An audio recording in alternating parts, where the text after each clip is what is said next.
Your Mini Cooper's key fob has a hidden mechanical key for emergencies. To access your 2014-2021 Mini Cooper with a dead key fob battery, first locate the release button on your key fob to extract the metal key blade. Then, use this key to unlock the driver's side door. On many models, you'll find a hidden slot behind a cover on the door handle. To start the engine, once inside the vehicle, hold the dead key fob directly against the start button while depressing the brake pedal. Remember, this bypass is a temporary solution.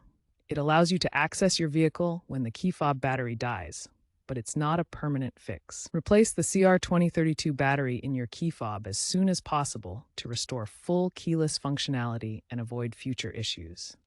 For 2014-2017 models, manual door unlocking is often needed, while newer models may have slightly different access points due to updated keyless entry systems.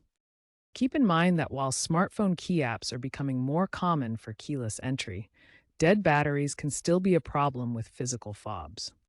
Always carry a spare battery and avoid forcing any mechanisms to prevent damage to your key fob or vehicle. If the immobilizer engages after bypassing, seek professional help for reprogramming to avoid further complications.